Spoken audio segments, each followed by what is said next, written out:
guys, Megan here, and time for another book review.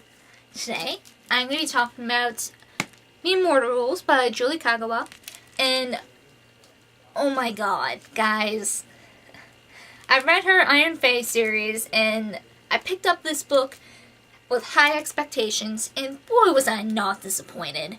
I adored this book, I loved it, I could not put it down, and I was never bored with it. So, this is kind of a vampire dystopian story. There was this horrible disease going around about 60 or so years ago called the Run Lung virus, and it was basically killing humans off. Vampires have been living in the shadows, feeding off of humans for a long time. So with the human population slowly dying off, their food source was very limited. Was becoming very limited very fast, and they could not have that. And the fact that this whole new threat of these things called rapids were kind of popping up.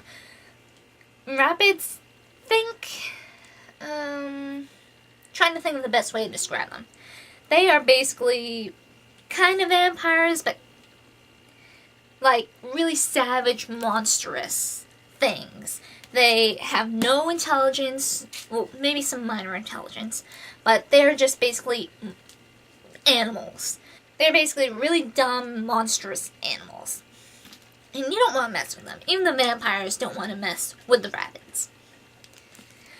So vampires came up with this idea, okay, let's take as many humans as we can and kind of bring them to a city and wall off the city so no rabbits can get in. And that's what they basically did. And the humans are... There are two types of humans. There are the registered humans who give blood a few times a month, and in return they are basically looked after and given protection from the vampires, as well as food, which is a huge deal since food can be very hard to come by. Then there are the unregistered, the humans who refuse to give blood, and thus their lives are really hard because they don't have that protection, they don't have food, so they have to scavenge and trade whatever they can get their hands on just to get something to eat. Also, they're free game for any other vampire who may want to kill them, drain them, whatever. So being an unregistered sucks, basically. But in some people's minds, it's better than being mindless blood cattle. One of these people, one of these unregistereds, is our main protagonist, whose name is Allison, or Allie for short. And she refuses to be registered because she hates the vampires. She hates them with a passion. And she hates she hates the registered and the pets even more so than the vampire. So she's living in this little area called the Fringe, which is at the very outskirts of the walled-in city. And her little group are having a hard time surviving because, you know, scavenging food isn't that easy in a dystopian society. So one night, while her and her friends are out scavenging for food, they are out too late, and rabbits come and get them. They kill her friends and leave her and basically maul her. She's left alive, but barely. A vampire was walking just kind of in the area, saw, saved her, and gave her the choice.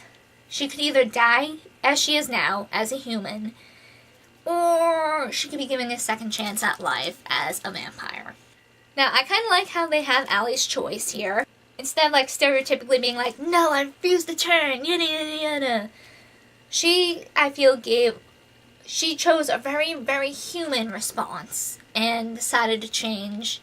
So most of the book is her basically trying to adapt to this new life of being a vampire and deciding what kind of monster is she going to become. So I thought that was really awesome, and I love Julie Kagawa's take on vampires. I like how she kind of added her own flair to it. And I like how vampires weren't like super romanticized here. They were horrible, they are monstrous, they do bad things, and none of that was glossed over. It was shown. And I just like that. I like this take on vampires. I like the dystopian feel to it. And I like how there are the rabbits too, and just, it is awesome. And I love the characters in this, and I love this book.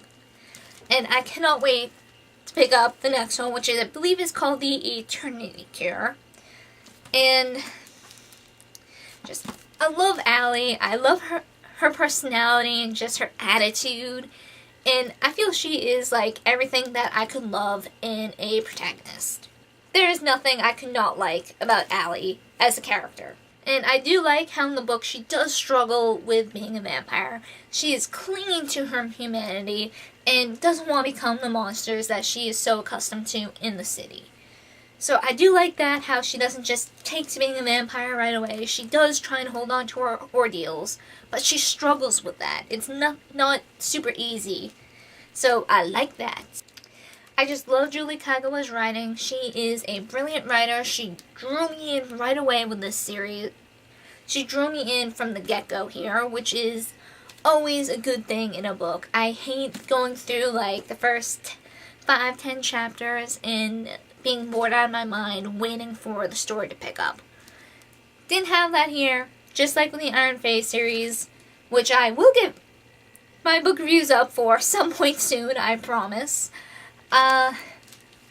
She just gets you from the get-go, and it was a page-turner. I was not bored in the slightest.